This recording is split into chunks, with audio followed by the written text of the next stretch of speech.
भाजप पाठोपाठ शिवसेनेची पहिली यादी येण्याची शक्यता। शिवसेनेच्या 50 उमेदवारांची घोषणा होणार असल्याची माहिती। राष्ट्रवादी काँग्रेस पक्षाची पहिली यादी आज जाहीर होण्याची शक्यता। अजित पवार, प्रफुल्ल पटेल आणि सुनील तटकरेंची जागा वाटपावर महत्त्वपूर्ण बैठक। ठाकरे गटाची आज पहिली उमेदवार यादी जाहीर होण्याची शक्यता। यादीमध्ये 60 ते 70 उमेदवारांची नावं जाहीर होणार असल्याची माहिती। काँग्रेसच्या केंद्रीय निवडणूक समितीची आज बैठक। झारखंड आणि महाराष्ट्राची एकत्रित बैठक होणार। महाविकास आघाडीतले मतभेद सोडवण्यासाठी शरद पवारांचा पुढाकार। काँग्रेसच्या दिल्लीतील नेत्यांशी पवारांनी फोनवरून चर्चा केल्याची सूत्रांची माहिती। शरद पवार पक्षाचे प्रदेशाध्यक्ष जयंत पाटील आणि उद्धव ठाकरेंमध्ये जागा वाटपावर चर्चा। 1.5 तास चर्चा झाल्याची माहिती। मातोश्रीवरील बैठकीला माजी खासदार विनायक राऊतांची उपस्थिती। राज्यामध्ये महाविकास आघाडीच्या प्रचार नियोजनासाठी जयंत पाटील आणि ठाकरेंमध्ये भेट। विनायक राऊत यांची प्रतिक्रिया। संजय राऊत आणि शरद पवारांच्या भेटीला आमच्यात कोणताही वाद नाही, 15 तास बसू पण तोडगा काढू, संजय राऊतांचं वक्तव्य।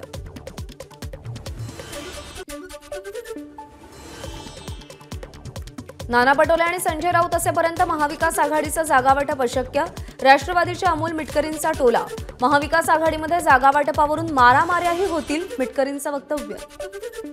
महाविकास आघाडी आणि महायुतीमध्ये 3 पक्ष असल्यानं वाटाघाटीला उशीर, आणखी 8-10 दिवस असंच चालेल, छगन भुजबळ यांचं वक्तव्य। विधानसभा निवडणुकीसाठी भाजपची पहिली यादी जाहीर। पहिल्या यादीमध्ये 99 उमेदवारांचा समावेश। देवेंद्र फडणवीस, चंद्रशेखर बावनकुळे, सुधीर मुनगंटीवारांसह इतरांना संधी। भाजपच्या 21 विद्यमान आमदारांची धाकधूक वाढली। तिकिटांची अजून घोषणा नाही। सर्वाधिक 10 उमेदवार विदर्भातले।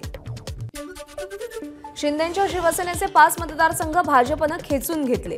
धुळे शहर, अचलपूर, देवळी, नालासोपारा आणि उरण मतदारसंघात भाजपकडून उमेदवारांची घोषणा। भाजपच्या पहिल्या यादीमध्ये 13 महिला उमेदवारांना संधी। 99 उमेदवारांच्या यादीत 13 महिला उमेदवारांचा समावेश। लोकसभेत पराभव झालेल्या उमेदवारांना भाजपकडून पुन्हा संधी। बल्लारपूरमधून सुधीर मुनगंटीवार तर मुलुंडमधून मिहीर कोटेचा निवडणूक लढवणार। मंत्री गिरीश महाजनांना उमेदवारी जाहीर। 7व्यांदा विधानसभेच्या रिंगणात उतरणार। महाजनांनी केंद्रीय नेतृत्वाचे आभार मानले। नागपूरच्या कामठी मतदारसंघातून विद्यमान आमदार टेकचंद सावरकर यांचं तिकीट कापलं। कामठीमधून चंद्रशेखर बावनकुळेंना उमेदवारी। 2019ला बावनकुळेंच्या जागी सावरकरांना उमेदवारी देण्यात आली होती। कांदिवलीतून अतुल भातखळकरांना भाजपची उमेदवारी दिल्यामुळे कार्यकर्त्यांकडून जल्लोष। 3ऱ्यांदा भाजपकडून उमेदवारी मिळाल्यामुळे भातखळकरांकडून वरिष्ठांचे आभार। हॅट्रिक करण्याचा भातखळकरांना विश्वास। मुंबईतील भाजपचे 14 उमेदवार जाहीर। पश्चिम उपनगरामध्ये 7 विद्यमान आमदारांना पुन्हा संधी, तर वर्सोवा आणि बोरिवलीतून अद्याप उमेदवारांची घोषणा नाही। भाजपची पहिली यादी जाहीर। पहिल्या यादीमध्ये अशोक चव्हाणांची मुलगी श्रीजया चव्हाण यांचं नाव। नांदेडच्या भोकर मतदारसंघातून उमेदवारी जाहीर। श्रीजया चव्हाण यांना उमेदवारी दिल्याबद्दल अशोक चव्हाण यांनी पक्षाचे आभार मानले। भोकर मतदारसंघातून श्रीजया चव्हाण मोठ्या मताधिक्याने निवडून येईल, अशोक चव्हाण यांना विश्वास। कल्याण पूर्वमधून भाजपकडून सुलभा गायकवाडांना उमेदवारी। सुलभा गायकवाड गोळीबार प्रकरणात जेलमध्ये असलेल्या गणपत गायकवाड यांच्या पत्नी आहेत। भाजपकडून डोंबिवलीत रवींद्र चव्हाणांना पुन्हा उमेदवारी जाहीर। आज अंगणेवाडीच्या भराडी देवीचा आशीर्वाद घेऊन प्रचाराला सुरुवात करणार असल्याची माहिती। महायुतीमध्ये नालासोपारा विधानसभा भाजपकडे। राजन नाईक यांना उमेदवारी जाहीर। बहुजन विकास आघाडीचे आमदार क्षितिज ठाकूर आणि नाईक यांच्यामध्ये लढत होणार। भाजपच्या पहिल्या यादीमध्ये दौंडचे विद्यमान आमदार राहुल कुल यांचं नाव। पुन्हा एकदा संधी दिल्यानं कुल यांनी भाजपचे आभार मानले। हिंगोली विधानसभेतून तानाजी मुटकुळेंना उमेदवारी जाहीर। सलग 3ऱ्यांदा मुटकुळेंना भाजपकडून उमेदवारी। 1 लाखाच्या मताधिक्यानं निवडून येणार, मुटकुळेंना विश्वास। अकोला पूर्व विधानसभेसाठी रणधीर सावरकरांना उमेदवारी। सावरकर यांना भाजपकडून 3ऱ्यांदा उमेदवारी। गोंदियाचे विद्यमान अपक्ष आमदार विनोद अग्रवाल यांना भाजपकडून उमेदवारी। 2019ला भाजपमधून बंडखोरी करत त्यांनी अपक्ष निवडणूक लढवली होती। अमरावतीच्या धामणगाव रेल्वे विधानसभा मतदारसंघातून भाजपकडून प्रताप अडसड मैदानात। अडसद यांना 2ऱ्यांदा संधी। सांगलीच्या मिरज विधानसभेतून सूरज खाडे यांना पुन्हा उमेदवारी। 5व्यांदा विधानसभेच्या रिंगणात उतरणारे सुरेश खाडे आपला गड राखणार का याकडे लक्ष। मीरा भाईंदरमध्ये भाजपचे माजी आमदार नरेंद्र मेहतांकडून विराट संकल्प सभेचं आयोजन। मीरा भाईंदर विधानसभेसाठी विद्यमान आमदार गीता जैन आणि माजी आमदार नरेंद्र मेहता यांच्यामध्ये रस्सीखेच सुरू। सोलापूर विधानसभा निवडणुकीत तिसरी आघाडी देखील उतरणार। तिसऱ्या आघाडीकडून जिल्ह्यातील 11 जागांपैकी 4 ते 5 जागा लढण्याची तयारी सुरू।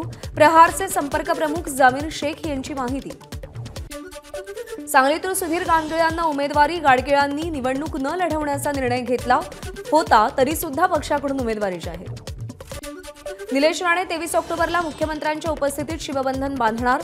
कुडाळ मालवण मतदारसंघातून निलेश राणे इच्छुक।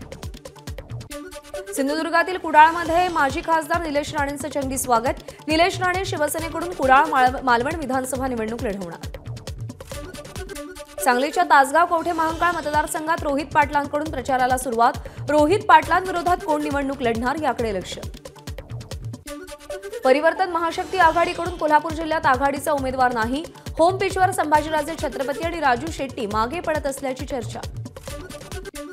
चिंचवडच्या पोटनिवडणुकीत विजयी झालेल्या भाजपच्या अश्विनी जगतापांचं तिकीट कापलं। चिंचवडमधून शंकर जगताप यांना उमेदवारी। अश्विनी जगताप शरद पवार गटात प्रवेश करणार का याकडे लक्ष। ज्योती मेटेंचा राष्ट्रवादी काँग्रेस शरदचंद्र पवार पक्षात प्रवेश। शरद पवार यांच्यासोबत सकारात्मक चर्चा झाल्यानंतर पक्षप्रवेशाचा निर्णय। पक्ष देईल ती धुरा सांभाळणार, ज्योती मेटे यांची माहिती।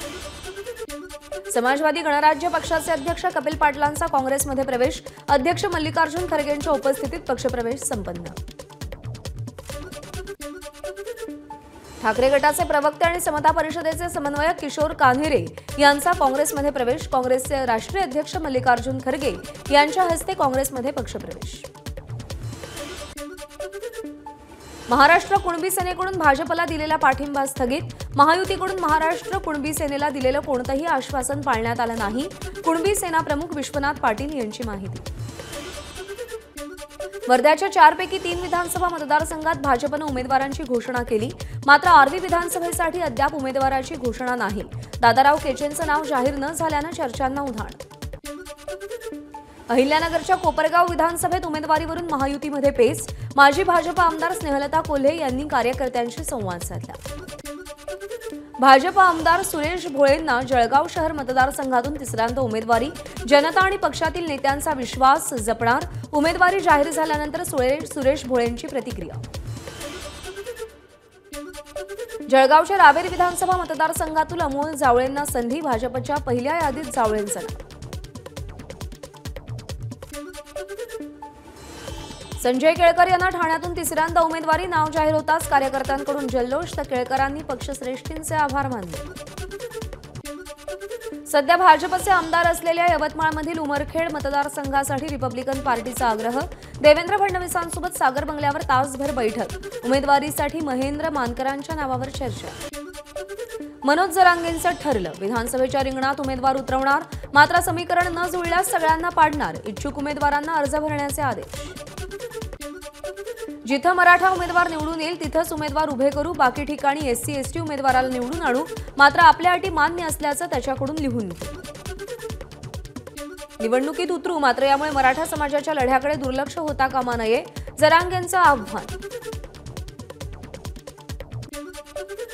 आम्ही आरक्षण मागितलं तर आम्हाला फक्त 1,500 रुपये दिले, मात्र ज्यांनी आरक्षण मागितलं नाही त्या 15 जातींना आयुष्यभराचं आरक्षण दिलं। मनोज जरांगेंची टीका। निवडणुकीच्या तोंडावर बीडचे भाजप जिल्हाध्यक्ष राजेंद्र म्हस्केंचा पक्ष सोडण्याचा निर्णय। येत्या 2 दिवसात पुढची दिशा ठरवणार। काँग्रेस आमदार रवींद्र धंगेकरांवर गुन्हा दाखल। धंगेकर मतदारांना फराळ वाटप करून प्रलोभन दाखवत असल्याचा भाजपचा आरोप। भाजपच्या तक्रारीनंतर धंगेकरांवर कारवाई। संतोष बांगर यांच्यावरती कळमनुरी पोलीस ठाण्यामध्ये गुन्हा दाखल। मतदारांना आणण्यासाठी फोन पेनं पैसे पाठवतो असं बांगर यांनी वक्तव्य केलं होतं। ज्येष्ठ पत्रकार गौरी लंकेश हत्या प्रकरणातील संशयित श्रीकांत पांगरकर यांच्या पक्षप्रवेशाला स्थगिती। अर्जुन खोतकरांच्या उपस्थितीमध्ये पक्षप्रवेश झाला होता। छत्रपती संभाजीनगरमध्ये एमआयएम मधील अंतर्गत वाद समोर। उमेदवारी देताना इम्तियाज जलील पैसे घेत असल्याचा प्रदेश कार्याध्यक्ष गफ्फार कादरींचा आरोप। समोर कोणीही उमेदवार आला तरी पर्वा करत नाही. यादी जाहीर नाही झाली तरी 28 तारखेला उमेदवारी अर्ज दाखल करणार. शिवसेनेच्या संजय गायकवाड यांचं वक्तव्य. इंदापूरमधून अजित पवारांच्या राष्ट्रवादीचे दत्ता भरणे उमेदवारी अर्ज दाखल करणार.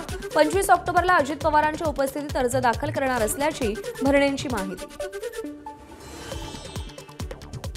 विधानसभा निवडणुकीच्या तोंडावर इंदापूरमध्ये दत्तात्रय भरणे यांच्या फोटो असलेल्या पिशव्यांमधून साड्यांचं वाटप. मात्र कळंब गावातील महिलांनी आम्हाला विकास हवाय, साड्या नको म्हणत साड्या रस्त्यावर फेकून निषेध व्यक्त केला.